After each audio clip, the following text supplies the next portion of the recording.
Donald Trump's pick for attorney general. There was a vote today, and I want to pull up a vote. After all of the debate, after everything that was said was and done, the Democrats really could not do much to stop Jeff Sessions from becoming the attorney general. But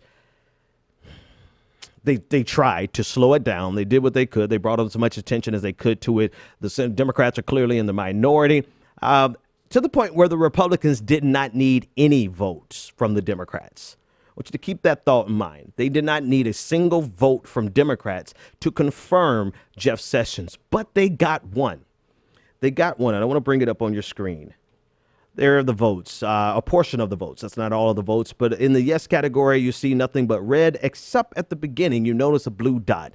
That blue dot is from Senator Joe Manchin III of West Virginia. So, despite Republicans not needing his vote, and despite his entire caucus voting against Jeff Sessions, and despite all of the problems of Jeff Sessions serving as the attorney general, despite his past, despite his voting record, despite the fact that he's pretty much stands for a complete opposite of what progressive stand for most certainly. But then in many ways, he should be the opposite of what Democrats stand for.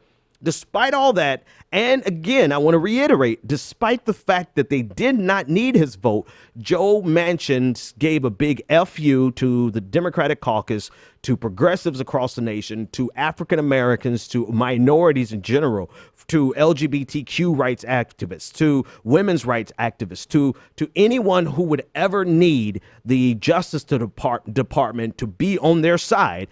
Democrat Joe Manchin of West Virginia gave you the middle finger. The Republicans didn't need his vote. They still could have gotten this through, and yet and still, Joe Manchin decided to side with Jeff Sessions. So I think we should be clear on what Jeff Sessions actually stands for, what he has done in his past, so that we can be clear who Joe Manchin is aligning himself with. All right, so Jeff Sessions voted against an amendment banning cruel and inhumane and degrading treatment of prisoners. This is our current attorney general. He voted against an amendment to ban cruel and inhumane and degrading treatment of prisoners. He is a climate change skeptic. His former colleagues testified that Sessions has used the N-word and joked about, everyone knows this part, where he joked about the KKK, saying that he thought that they were okay until he learned that they smoked weed, marijuana. Not to mention, this was a big FU to marijuana advocates across the nation, but that's the least of some of our concerns right now. The Southern Poverty Law Center said that Jeff Sessions is guilty of hate speech, and that his mere presence in Trump's inner circle is a, quote, tragedy for American politics. While Attorney General of Alabama, at least twice, Jeff Sessions produced legally flawed opinions that were favorable to Alabama Governor Fob James. I'm sorry, I don't have my glasses anymore.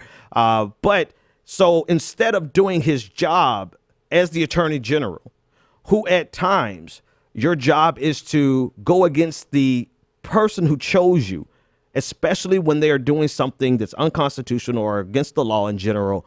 Instead of doing that in Alabama, he issued a flawed opinion, then statement to back up the governor instead of opposing the governor when it was a clear violation of the law. As state attorney general, he also cleared the way for politically connected insurance companies.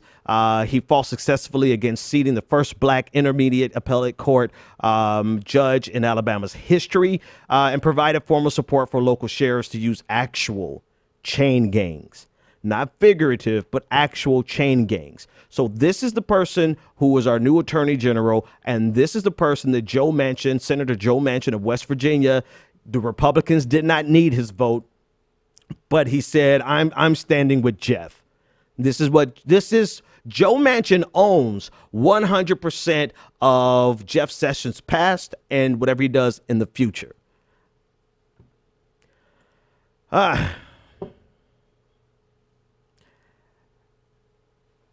what else? I mean, what else is there to say about Jeff Sessions? What else is there to say about Joe Manchin? We're in a fight not only against intransigent conservatism, but we're also in a fight against blue dog Democrats who are not just from red state. I know Joe Manchin is pretty much from a red state. I get that. But there are also Democrats who are from blue states who at sundry times intersect with Trump's agenda to the detriment of their constituents. And so we're not only fighting against Republicans, but we're fighting against a certain type of Democrat who really are quick to sacrifice the interests of their constituents, the interests of the environment, the interest of just in humanity in general for whatever political purposes. That's what they're there to do. They completely abandon their responsibility, and they have aligned themselves with everything that we fight against. And so our fight, yes, it's against conservatism, and it's against Donald Trump. It's against Mike Pence and Paul Ryan. It's against all of them. But we have to keep in mind that there's some Democrats that we need to purge out of the political system as well. And Joe Manchin, he's definitely on that list. Whether it's doable or not, Joe Manchin is on that list.